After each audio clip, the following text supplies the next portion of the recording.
Assalamualaikum warahmatullahi wabarakatuh.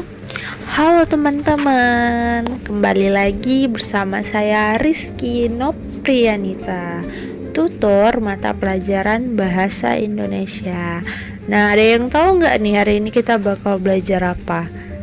Jadi hari ini kita akan belajar materi novel sejarah.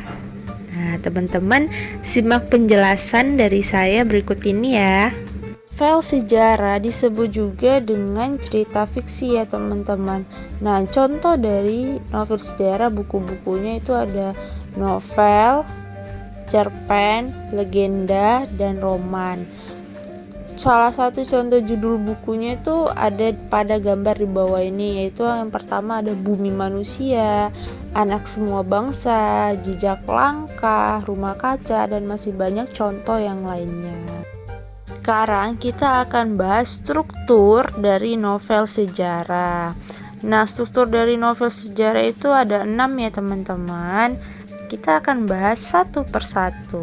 Struktur yang pertama itu ada orientasi. Nah, orientasi itu teman-teman bagian awal dari struktur novel. Di bagian ini itu berisi pengenalan tokoh, latar tempat, waktu, sudut pandang, dan juga hubungan dari para tokoh. Selanjutnya, struktur yang kedua itu ada pengungkapan peristiwa. Tahap ini mulai menceritakan peristiwa atau kejadian yang akan menimbulkan suatu konflik. Oke, next, struktur yang ketiga ada rising action atau yang artinya menuju konflik. Nah, di bagian ini akan ditunjukkan konflik atau masalah yang mulai semakin rumit. Struktur yang keempat, komplikasi. Pada bagian ini, konflik yang muncul sudah mulai memuncak atau di tahap klimaks. Nah, di sini klimaks dari suatu masalah yang akan diceritakan di buku novel sejarah itu ada di bagian komplikasi.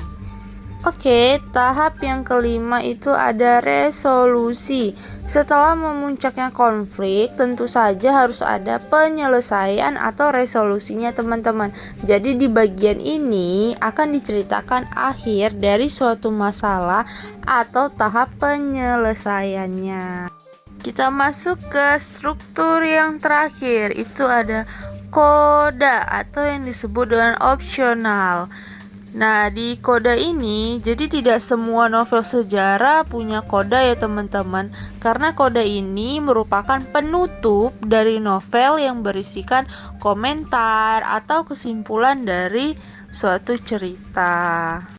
Baiklah teman-teman, sekian pembelajaran kita pada hari ini mengenai novel sejarah. Jangan lupa untuk mengerjakan soal di akun Setara Daring dan tetap semangat.